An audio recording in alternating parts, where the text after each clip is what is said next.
Hello and welcome, everyone. We are back for another masterpiece. You are in the series of Healing in Truth. And today I have Pamela Topjian here with me. She is a pet sitter, she is an author, she's a podcaster. Like, she does it all. And she's also going to share a little bit about her story. So I'm so excited to have you today, Pamela. And I'm just going to let you introduce yourself and share. Yeah, thank you so much for having me, Erica. I'm so excited to be a part of this. So important. And we talked a little bit before we started recording. And yeah, it's so important to talk about all of these things that we're going to talk about today. Not just, pet sitting is just kind of a fun thing to talk about, but it's kind of what brought me out of, I am a former nurse. I did hypnotherapy for a little while. I am a survivor of childhood trauma and domestic violence and sexual assault and, just a survivor of so much trauma in my background. I ended up having a major mental breakdown and coming out of that through therapy and other self-care things, part of which was writing my book. And, it's all too common. So many women have been through such similar things that I have. And when you're going through it or when you're just coming out of it, you feel so alone. And sometimes there's a lot of shame even connected to that. And knowing that you're not alone and knowing that others have healed, I think is the biggest message is that has to get out there, knowing that it is possible to heal from that, no matter how old you are. I mean, I was already in my 50s when I went to therapy and everything. So yeah. I love Yeah. that so much, and thank you for sharing that because I do agree that we get in those places and spaces and think we're alone. Yeah. One of them, I think, is because we have shame around it. Like, how did I get myself into this? And you think, Exactly. I think there is a lot of confusing topics that happens out in the world, and part of why I wrote the book Breath of Heaven, Manifesting God's Way, was the confusion on manifesting. Like, a lot of people Yeah. think, okay, well, I caused this myself to get into this, and that's what happened to that. And like, I want to say, if you are struggling and you have been through abuse of any kind, you are not at fault. That we live with laws of this world and there's Yeah. freedom. And those persons who did that are responsible for their part of that, Yeah, and never especially when feel it's like you did it. children, especially It when it's childhood abuse of any kind.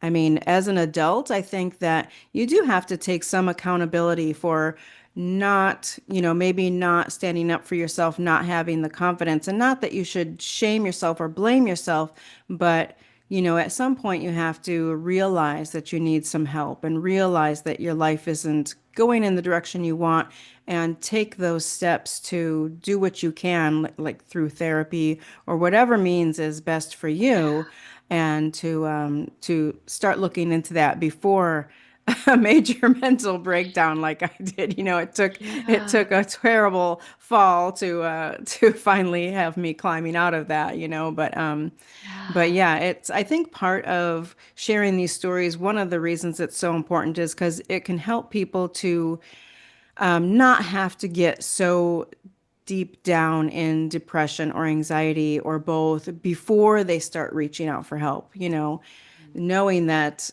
they can get some help before they get to, almost like a rock bottom point.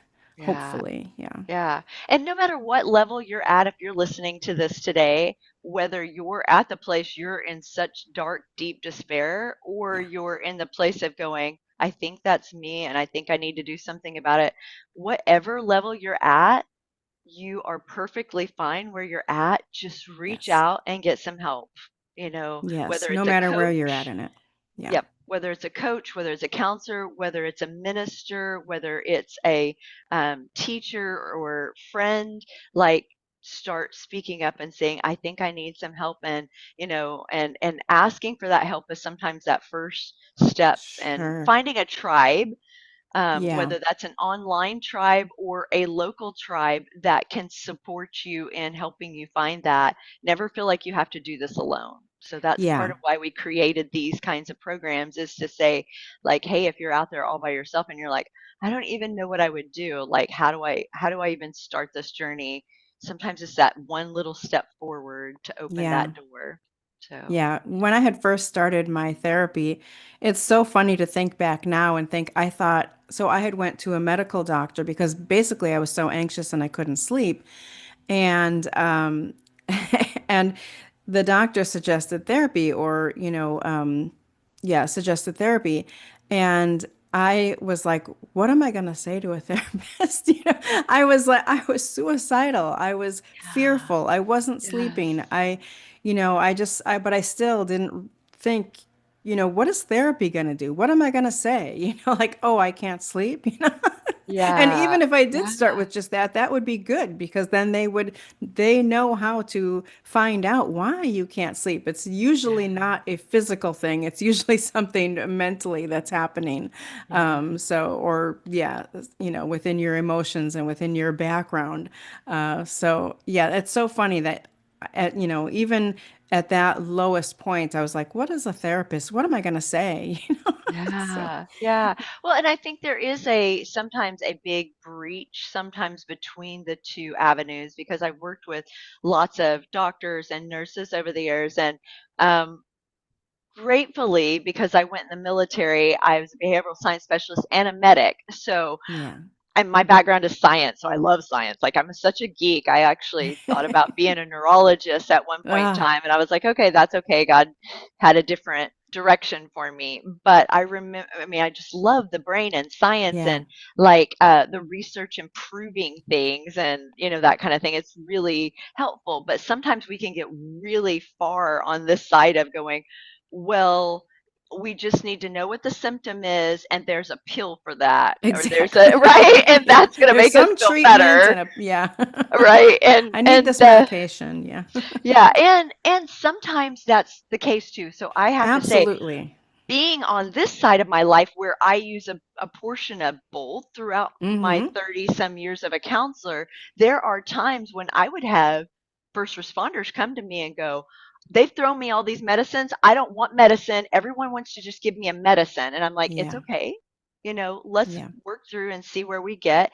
But if a person is still struggling and they're doing all the tools and white knuckling Mm-hmm. through the trauma, sometimes I encourage them to go back to their doctors and be put on a medication just for a period of time, Right. because going through trauma counseling is hell, guys. I mean, it can be Yeah. a Yeah. lot. And so it's not like a one and done, or oh, we go through 6 weeks of, and even if you do Mm-hmm. hypnotherapy, because I'm trained in hypnotherapy too, Yeah. like, even if you do hypnotherapy, there are layers of this. And Oh, yeah. sometimes when you start opening up the layers, it's like the Pandora box, and you're going, oh, whoa, I didn't even Yes. know that was back there. Like, Right, now right. I'm having all these nightmares. So if Yeah. you're listening to that, never feel bad if you need to go Right. to the doctor and be put on a medication for a period of time for anxiety or for sleep or something like that. And give it, that 6 months to a year while you're working through therapy. And it Absolutely. doesn't mean you have to be on it the rest of your life. Or sometimes there's supplements. For some people, they do great with the supplement side. And there are great, I'll send people sometimes to naturopaths, and there are great supplements that can help them and things like that. But don't feel like you have to white knuckle this stuff, Yeah. because you've already been white knuckling it. Right, right. I was on medication for a year when I started the therapy. So Good. I'm not at all saying that that's not a good Yeah. option, just that, that's good combined with something else. Like you said, whether Yes. it's a coach or a counselor or a therapist or whatever is right for you. And it does take sometimes patience and diligence to sort of figure out, even with the medication, sometimes it's this one and maybe that one isn't has some symptoms or some back symptoms that bother you. So you need to try a different one because there's so many different types of medications for anxiety or depression or even sleep and that. And, you need to work with your doctor and figure out what's going to be best for you. And then also when it comes to therapy, or it comes to any kind of mental wellness type of help, it does maybe this modality isn't going to work best for you. Maybe you need to try this, but give it the time for sure. But it takes patience to kind of get through that early stages of figuring out what's going to work best for you. Because it's not going to be the same thing that worked for your friend, or your Yes. neighbor or whatever. So, yeah. Yes. Yeah, so beautiful, so beautiful. So, can you share a little with us, Pamela, what happened for your breakdown? Do you mind to share your Yeah, yeah. story? So I was married for 15 years to a very controlling man who worked in law enforcement.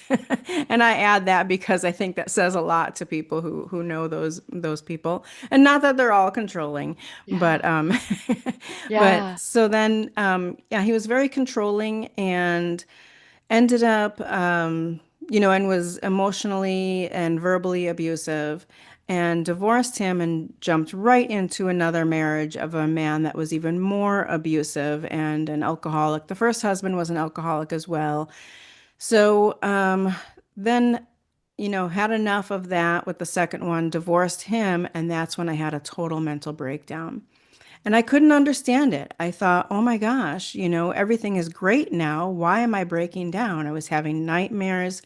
I was fearful. I'd had a restraining order. I had moved to a place that he didn't know where I was, but I was still very fearful, very depressed, suicidal, all of that.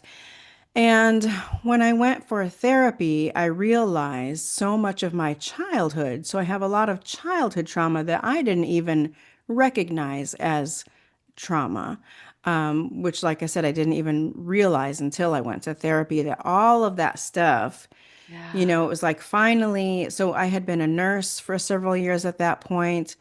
I was always taking care of somebody, and the second husband needed kind of a lot of caretaking. He was going through a lot himself, physically and mentally, and he also was not, he was abusing prescription medications as well as being an alcoholic, which didn't mix. And so that was a whole other issue. So I was doing a lot of like caretaking and that, and not focusing on myself. And so I didn't realize that all of this stuff was inside of me still waiting. So as soon as like I didn't have anybody to care for, it was just me, and I was like, my whole body sort of shut down, and then all of this stuff kind of came up like, okay, now it's safe to come up. And it's funny because I used to say, because my second husband had plenty of breakdowns, was in and out of recovery centers, in and out of psychiatric facilities and that. And I used to joke, when do I get my breakdown? When do I get to have that break? And I did, as soon as I left him, I did. Yeah. So yeah, so that's when that happened. And yeah, that was like age 49, 50 when I divorced him and had that major mental break. Yeah. Yeah, I'm so sorry. I'm glad you got the help that you needed Yeah, and thank you. that, you were able. So were you a nurse during this time when you had the breakdown and did you have to switch gears I of what well, you were I going to do had with your life? So I was still a nurse, and I had worked at the same place for several years. And when I had realized that that was, I had moved, he didn't know where I lived, but I was still in the same town. And when I realized, oh, that's the only place that he knows where I am, and he knows I had a regular schedule, he knew when I was there and where I was. So I thought, I need to find another job. And there were also things with that job that weren't ideal. As most nursing jobs, there's things that aren't Yeah. ideal. So it wasn't a stretch. I wasn't leaving just because of that, but that was kind of something that made me think, oh, this will help, because now maybe I won't be so fearful and I won't have nightmares and I won't be, so anxious about it if I leave that job. And nursing jobs are a dime a dozen. You can get a job anywhere, really, if you're a nurse. So I Mhm. left that job, went to another one, still had the same symptoms. So I was sick a lot because it, manifested into physical illnesses, and I was just still not doing well at all. And I ended up, it wasn't too long, it was less than a year that I ended up moving far away, thinking this will be, this will be the thing. I did try actually to go to some counseling. I went to a hospital when I realized I was suicidal. And being a nurse, you're like, oh my gosh, these are the warning symptoms. This is, I live alone and I'm afraid of my own self because now I'm having these thoughts and I know this is serious. I did Yeah. go to try to get some counseling and I don't know, I don't remember now if it was counseling or what, but I know I called, made some phone calls, and then I was directed to go to some place, and I don't remember if it was a hospital or a psychiatric place. I sat in the lobby like forever, for half a day practically. And then when I finally gave me a bunch of paperwork and I filled it out and I was having trouble, I was crying and having trouble filling it out. Someone came over and sat next to me, helped me to fill it out, and then it was like, send me on my way. And then I was like, oh my gosh, am I going to be able to get some help or am I going to go home and, and end my life? So I sat in my car and sobbed and and then it was not too long after that that I moved, that I came to California on a bus with a one-way ticket and just, got rid of most of everything, like a last-ditch effort. And and then I was doing like house sitting and pet sitting and caretaking and those types of things while sort of like renting a room and also like working in jobs where I could live there as part of the pay, you know. So I was doing that at first, and then I got therapy. It wasn't too long. I started the therapy. So yeah. Wow. Okay. So I want to back up Yeah, to yeah, where that's a you lot. went because no, I'm like my heart just hurts and this is why I believe, these are the conversations we need to be having because you went into a place to get help and you never even got somebody to sit down with you really to go like where are your thoughts? Are you thinking about hurting yourself? Do you have a plan? Like, Yeah, oh, my mind is just blown because yeah. you're not just calling somebody on the phone and Hmm. maybe, them, not walking through those steps, which that would blow my mind too, that they're because they should be walking through those steps, but it's like making my heart hurt so much because no Yeah, wonder people end up killing themselves because they're if there's not this warm glove, and thank goodness, you were a nurse and had a little more of an ability to understand that these were yeah, ideations and that like you've understood what it was like walking with somebody else who's been through this. yeah, But if you didn't, that person who's sitting over there and goes, okay, so I'm just a number and I just go back and I don't have any kind of like some kind of like what do I do when I'm having these thoughts? What's a tool? I'm like my mind is just blown because yeah, that hurts my heart. The suicide rate is too high yeah. already, and to think you were just there sitting for hours and hours and hours and Hmm. then not even given a tool, not even found out like do you need to go inpatient at this point in time or Yeah, and what, that's what I like thought breaking I my heart. needed because I didn't want to be alone with myself. That's what I thought I needed. And I walked in this place and I was told, have a seat, we'll be right with you. And I don't know how long it was. And of course, in that state, maybe it was 2 hours and it felt like half a day. Maybe it was half a day. I don't even remember. But but yeah, so I sat down and then finally I went back up and I was given a bunch of paperwork, which I had a difficult time filling out, just because of the Yes. mental state I was in. Yeah. If But that was, anybody hears this though that is in this space, I just want two things I want to really preface. If you go to a place like that, make sure first and foremost you say to them, I am feeling suicidal and I yes. really need some help. I think those are hard words sometimes for us to say, but I hope that that person behind the desk says, I will get you back to somebody immediately, which Yeah. should move them into transition of a what we call crisis intervention at that point in time. Yes. However, so I hope that this is not the case that other people go through, but I do want to preface that if you're feeling that way, make sure you do that. If that particular organization doesn't immediately do something, please call the crisis line Yeah. and talk to somebody immediately and let them know what you're going through. And many times they're going to also give you a tool. They're going to say, okay, let's talk about a suicide prevention plan. What can Yeah. you do? Who are your resources? I just want to walk through it right now a little bit for anybody who's Mm-hmm. listening, because this might be you. Like, start thinking to yourself, shift your brain to, here's what I'm going through. Feels so hard. Is there anybody that I can call and talk to that is a support friend? Is there anyone I could go spend some time with, maybe go to lunch or dinner with, and to process what I'm going through that would be helpful? Um, Doing the 478 breathing is one of my favorite tools because it helps to ground. It stops a panic attack. It is on some of my other YouTube stuff, so I'm not going to go over it because I want to see what all kinds of things Pamela wants to share to do. But I just want to make sure that write down some different things, people you can talk to, things that you can do to ground yourself during this time. Ice water. Get a bowl of water, put ice in it, put your face in it for a few seconds to ground, or put an ice cube at the back of your neck right here at the brain stem and hold it there for a few seconds, or hold a piece of ice in your hand until your hand starts to hurt.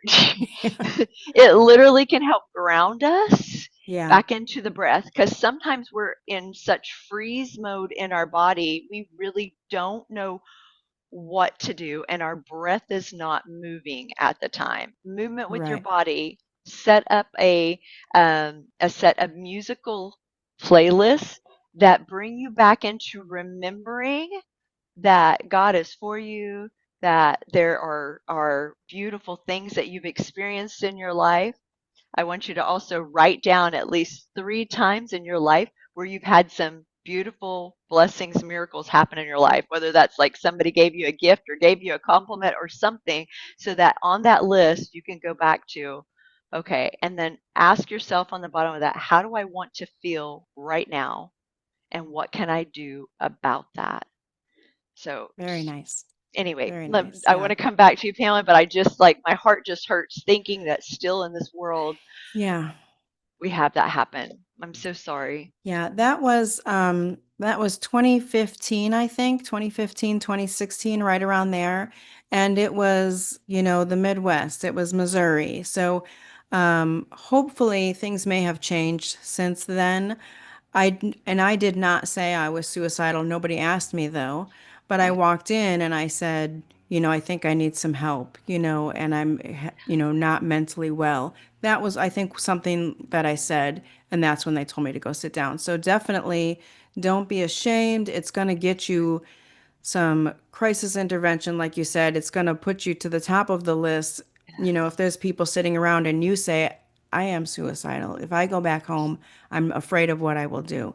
Don't be ashamed of that because that's why you're going. So That's tell right. them that. And so I'm sure I didn't say that. That was kind of a secret. It was kind Sure. of something that I was a little ashamed of, but it was something, like you said, being a nurse, I had recognized because I've asked those questions, of people in my profession. So, yeah, that was something that I recognized in myself. I had that awareness. Oh my gosh, as soon as the thought came and I start making plans, I'm like, oh my gosh, is that me? It's like, so Yes. that's when I knew I needed some help. And yeah, definitely the crisis hotlines. So I Yes. did not even know about these until after I started therapy. And then so my therapist or the doctor actually, because there was a waiting list, of course, I had to wait for a while before I started the therapy. But the doctor gave me the crisis hotline number and made me promise that I was going to use that in between sessions or before I could go. And that was a lifesaver for sure. Oh, Even just to good. get you out of that moment, even just, they're not gonna, it's not therapy. It's not in place of therapy, but it can get you through in those moments at your lowest, just to text or Yes. call those numbers. And Yeah. So yeah, while we're talking about that, let me just say the one yeah, eight. There's a couple different things. You can dial 988 in most areas in yeah. America, or you can even text 838255. Since I have a brain injury, sometimes I forget these things. The other day I said the crisis line and I look back, I'm like, that's not the crisis line. What Mm, was that number? And then there's a 1-800 number too. And we will get that and make sure I say that one here in just a second. Just because I want to make sure that everyone has Yeah, these absolutely. numbers that you can call and get help when you need them. And whoops, sorry, it, it just scrolled down on me, Yeah. and then that's where I was. There was the numbers that I had used, there was a number that the 988 had recently changed in the last year or two. So whatever number that was before 988, Yes, the suicide prevention prevention. hotline or crisis line, um, yeah, it was some other number It's before 988. Yeah, and it's still available. It's 1-800-273-TALK. one eight Mm, hundred 273 talk or 1-800-273-8255. yeah, 8255. 273-8255. So if you're listening to this and you're like, where is that? You can use that if you're here in America. I do know that it is different in other countries, but right. I, I'm so glad you just even mentioned that, because usually, even when we do a crisis intervention, normally we also have that on there, that I agree, if Hmm. I'm feeling these symptoms, I will call this telephone number, because Yeah, sometimes just making that agreement reminds you, okay, I said that I would do this, I'm going to try this. exactly. And that one That's how little I felt. step. That's how I felt with that doctor is like, okay, I told him that I would. So, Yes. like I'm Yes. very good at like, and I don't know if it comes from my nursing or what it comes from, but I'm very good at like, I follow the rules. I follow the Yes. Yes. directions, if my doctor told me to do it, I'm going to do it, Um, Yes. so Yes. I was, pretty much it was like, okay, I told him that I would, so I'm going to. Yes. And he said, keep this card on you at all times. Well, that thing I didn't do, but I did keep it like on my nightstand, but I didn't like have it in my purse. I didn't really go places too much. So, Yeah. but yeah, I kept it near me. But because usually it was the middle of the night too. It's like when you Yes. can't sleep and that anxiety gets worse. When you can't sleep, everything's worse. Or if you wake up with a nightmare, and you just like, I can't take this anymore. I can't take this life like this anymore. So Yeah. those are usually the times that you need it. And don't Absolutely. ever feel, I've heard other people say that, well, I might be going through this mental breakdown or having a hard time feeling anxious or depressed a little, but I'm not suicidal. I'm not going to kill myself. People say that. So I'm not going to take up that space of somebody else. Well, there's volunteers from all That's right. over the hotline. You're That's not right. taking up the space of somebody who needs it more. That's That's not how right. that works. That's So, right. yeah, you don't want to get to that point, you know. So this is Yes. going to help you to stay, away from that point if you're not already there. So, yeah. Yes, absolutely. And one of the things I love about the hotline today, so being in the counseling field since the 90s, Yeah. is way different. So today, when you call the hotline, they immediately also tell you of some different programs that Yeah. you can reach counselors, whether that's something like Headway or different other projects and Yeah. programs like that. And I'm not I don't get money to say Headway, and I don't work for Headway. I'm just saying that's the one that comes to my mind right now, that is Hmm. one that they'll say, hey, let's move you to make sure you get a connection with a counselor there, or something that they Yeah. can immediately get you to, where you can start getting some ongoing sessions, Yeah. even if that means online at first, and then finding someone who's in your area that you can see in person if you don't like the online field. But so it Yeah. has we've come a long way, baby. We've got a long Yeah. way to go, because you saying that that was 2016, 2017 still blows my mind. But Yeah. that's why we're having these conversations, because Right. we don't want somebody to go through and be at a place like we were. I will also tell you, you're a first responder. As a counselor, I was a first responder, and being in the military and those things. You talked about police officers. I work with lots of police officers, first responders, and combat vets. My husband is a retired chief of police, and you know they deal with suicidal ideations, deal with a Yeah. lot of trauma and PTSD as well. And so, like, a lot of times, first responders often think about that, well, this shouldn't be that big a deal. I don't Yeah. need to go get help for this. I just need to suck it up and drive on. And Hmm. that's not the case. Like, don't let those. feelings of, well, somebody else, like you said a minute ago, somebody else has worse problems than I do, or, Right. you know, anything that deters you from getting help or feeling like it's a dirty secret. I still hate that. It feels Mm-hmm. like we still have a long way to go with creating a place and space that mental health is brain health. Mental health is brain health. Our brain Yeah. is what controls our whole life. We talk about physical health. Yeah. Nobody's over there going, "What? You're talking about? Oh, don't talk about physical health." Right. But Right. when somebody says mental health, it's like there's still almost this anxiety around if I say that, or, oh, you're going to get locked up if you say that. No, no, no, Mm-hmm. no. Nobody wants to lock you up. Now, I'm not going to say that those things don't ever happen, but the goal is not to lock a person up in any way, shape, or form. The goal is to get the person help. If you Yeah. feel like you have such a plan and you don't know that you can trust yourself going home, then in those types of places, then that person may need to go inpatient. And Yeah. please, please don't fear going inpatient.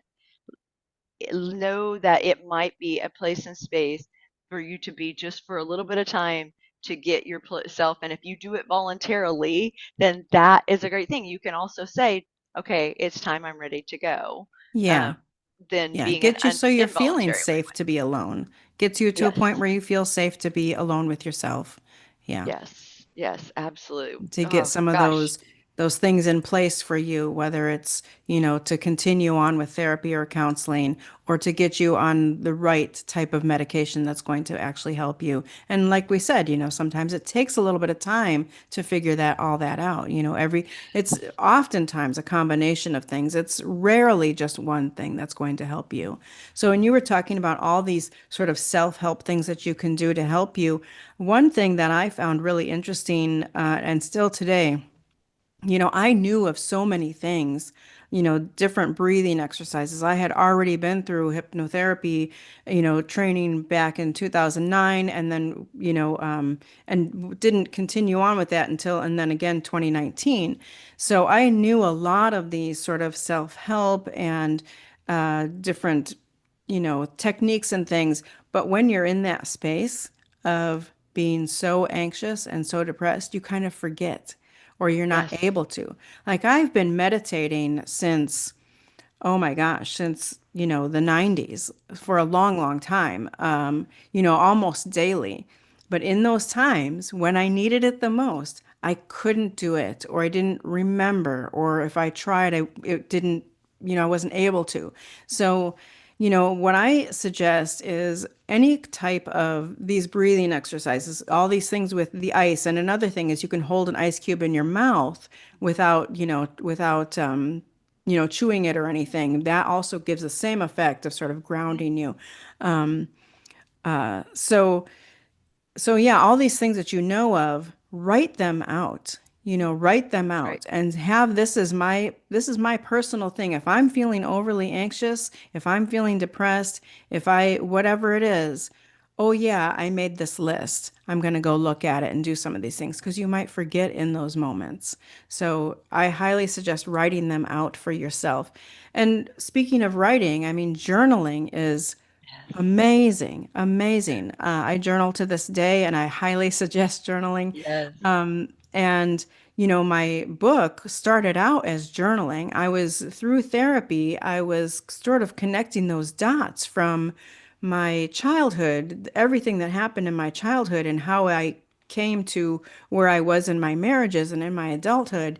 And it really made sense to me. And so being able to put those puzzle pieces together and connect those dots really, really helped me to understand, oh, this is why, and this is why, and this is why. Like this led to this, led to this, and led to this. yes, And so I was writing it out to sort of, have a little more clarity around all of that. And that's how my book started. And then at that yes, time, I was also reading other memoirs and autobiographies of yes, other women who had been through similar situations or much, much worse. and went on to heal. And Yes. oftentimes, a lot of these people have done great things in the world or even with Yes. their lives. And so it really gave me hope to know that if they could get out of that, I could Yes. get out of this, and healing is possible. And that's when I decided to go ahead and publish mine and make it more into a book than just journaling. But that's how it started. And that was very helpful. And yeah. I love that. Can you hold up your books that you have so we can just see the cover of them with their, yeah, This is beautiful. I didn't I, come this far to only come this far. And this is the yeah. first book. And then this one I wrote about my nursing career because I quit Ah, nursing in 2020. ah, Um, yeah. Behind the I Mask, Gloves, and Scrubs. And they're both on love it. Amazon and Kindle. And yeah. Beautiful. I love that so much. Yeah, I agree. I then, part of writing, when you read somebody else's story, literally reminds you if they can do it, I can do it too. Yeah. And also gives you some of the ideas for tools that you're like, oh, I never thought about that. Like, Yeah. and often, whether it's a coaching client or a therapy client, I will have them not only write down their suicide prevention plan, Yeah. but I will also have them take a picture of it and put it on their phone Yes. somewhere, Yes. because sometimes you're not where that piece of paper is, right? Right. And I love what you said too, is like we forget. So I'm just gonna, this Hmm. is me being the nerd of brain scientist. So my next book coming out in December is called Brain Coding. We repeat what we don't rewire.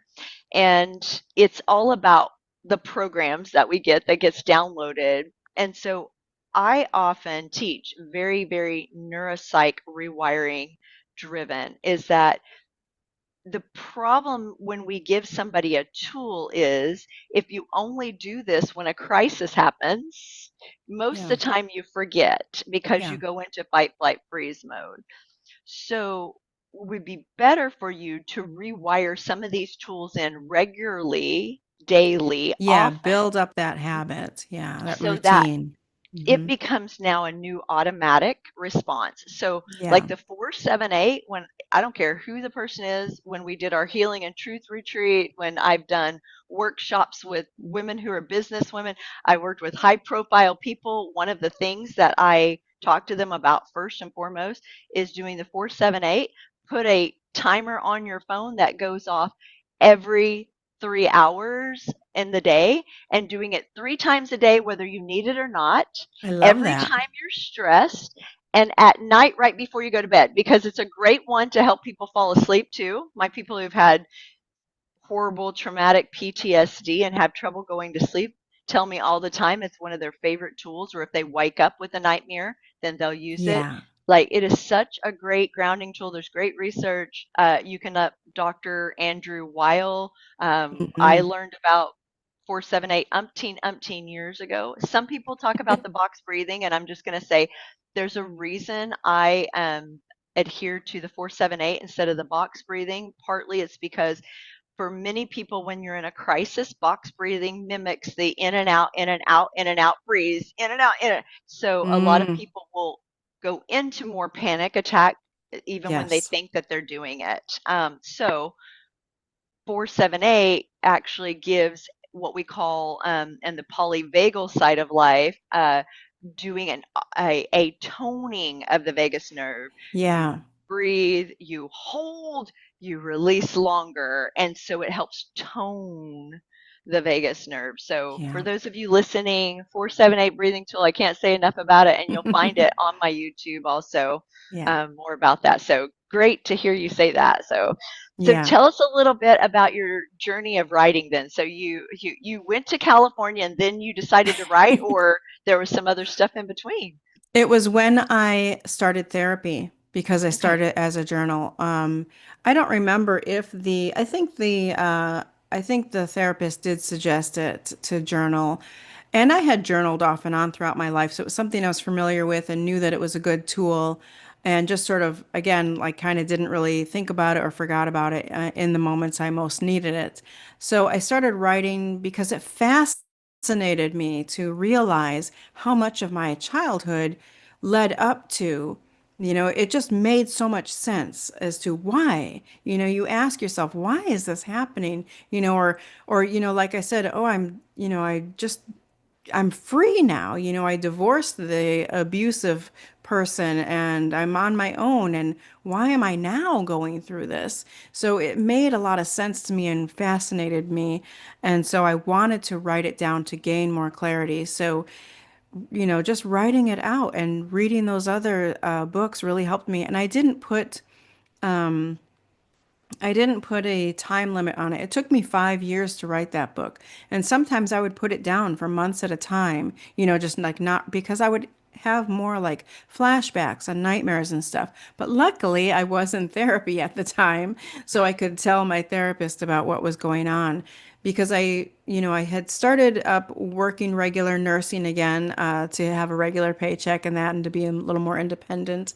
So I was doing that, and the so during that time when these things would sort of come back, because I was already starting to feel the healing and seeing the light at the end of the tunnel and knowing that it was going to get better, it was on its way to getting better, and then I would have a bad nightmare of just reliving some situations, some abuse and stuff, and even having flashbacks, which I hadn't had before, but it was like coming back to me, like as I was writing things down, and I would be even like driving, and like you'd get a flash in front of your eyes of something that happened years ago.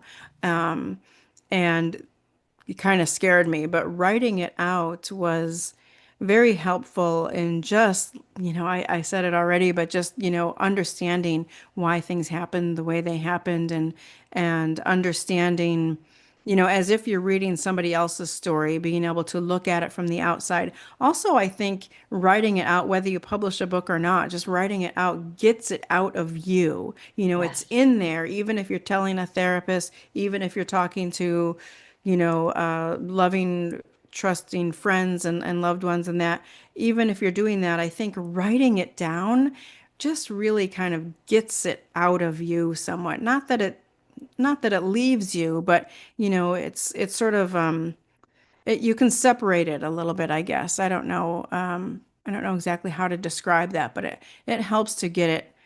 It's this like this dark ball of something, of negativity, and by writing it out, part of it goes somewhere else. Uh, Um, and partly too, I think that we think of, well, I don't want to forget this. This is part of my past, or I don't want to forget what happened because I don't know why. Some people, like, if you do hypnotherapy, that people will say, I need to forget this. Let's if I can forget this past yes. X or whatever, everything would be great.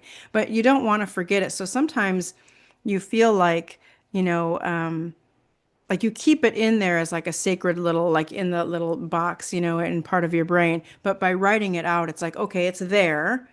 I don't need to have it come up again in a nightmare, or I don't need to remember it for whatever reason. It's there. It's in the book. It's in my journal. I have it somewhere else that I can put on a shelf and step away. You I allow love that. yourself to step away from it and not identify with that, whatever it is, with the trauma or the abuse or whatever it was. You don't have to keep that in you as part of your identity because it's over there now. And I think that helps with the nightmares and the flashbacks.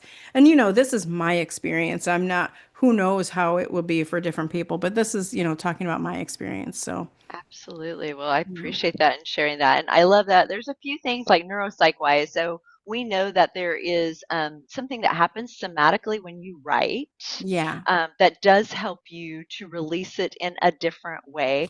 I will say to anybody who decides to do this, if you're not in therapy and you're thinking about journaling all the traumas and stuff first, I would say either get into a good therapist who is somatic, EMDR, EFT, somewhere, which is the tapping form of Yeah. EFT. There's also effective, there's also emotional freedom. But anyway, one of those modalities that helps you process it through to rewire in the brain and release it at a Yeah. different level.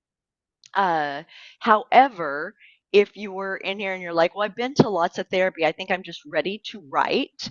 I often encourage people when you're journaling that you give yourself a period of time to journal. Maybe it's going to be, I'm going to journal for just 20 minutes and Mm-hmm. journal those things out, but stop it at like 15 minutes and then go back through and read it and ask yourself, what did I learn from this?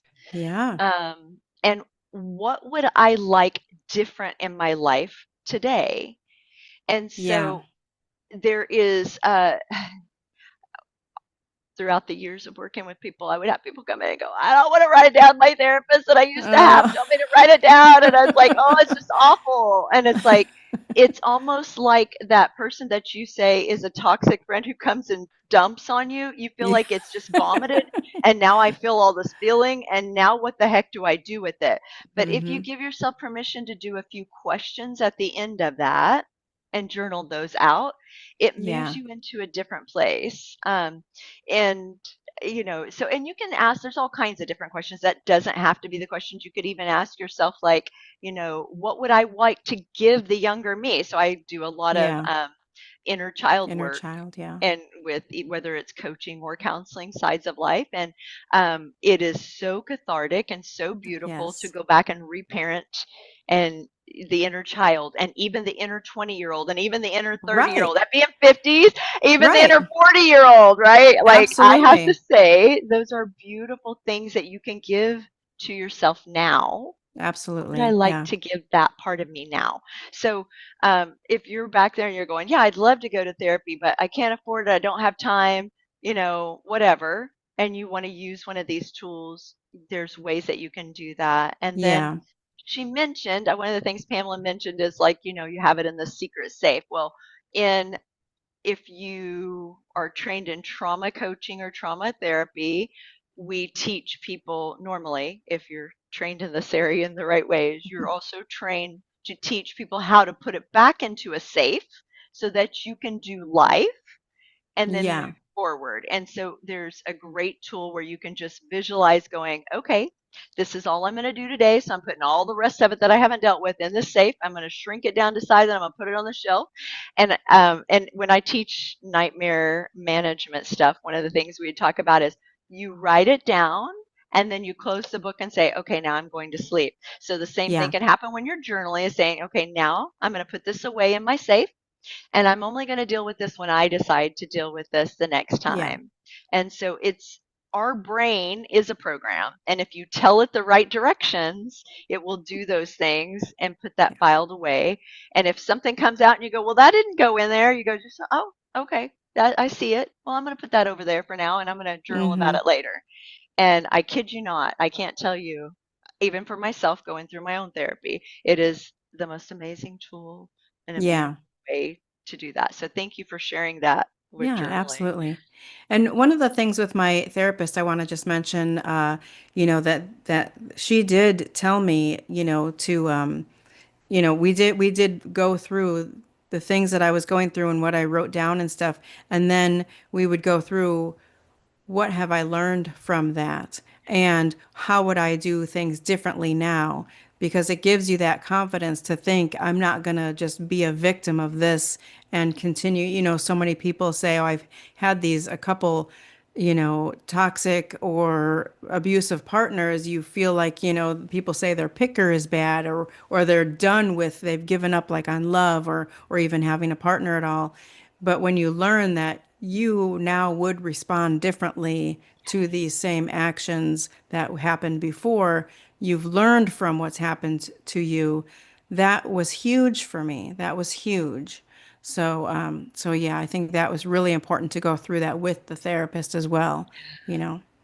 Very beautiful. And it also, when you're writing, actually hits a lot of unconscious and Yeah, brings it to the executive functioning when we yeah, do that, which is so powerful because then we are like, oh, I see that red flag. No, no, no, no, no. That yeah, person is not healthy, and I'm going to put up a boundary, or I'm going to ask them to change that behavior if we're going to have this relationship, or I may Yeah. decide this relationship is not a healthy relationship for me. So it becomes much more empowering because it's like, oh, I see the roadmap differently now. I'm Yeah. not Yeah. just on autopilot reliving things that I lived as a child and Yeah. experience, but now I'm able to see these connections and I'm able to see that in these other relationships differently. Absolutely. Absolutely. And that was huge. That's what I meant by connecting those dots. It's like being able to see more clearly, and that Yeah. helps you for your future as well. It was just so amazing. Yeah, so amazing for me. Yeah. I love that. Thank you for this talk, Pamela. This has been so beautiful and so Yeah, thank eye-opening. And you. I hope that any of you who are listening, Pamela, share with them how they can reach out to you and what you really are open to of like, what is your career side that you're inviting people into right now and that they might be able to tap into and your podcast. And one last thing that you would like to share with everybody who's listening. Yeah, well, you can find me on Instagram at innerjourney.pamelatopjian. My YouTube channel is just my name, Pamela Topjian. And I'm on Linktree that has my pet sitting stuff. It has all the has the links for the books, which are, just put my name in the Amazon search, the books will come up. Um, and one last thing I want to leave with somebody is that, you are not alone. And, it's never too late to reach out.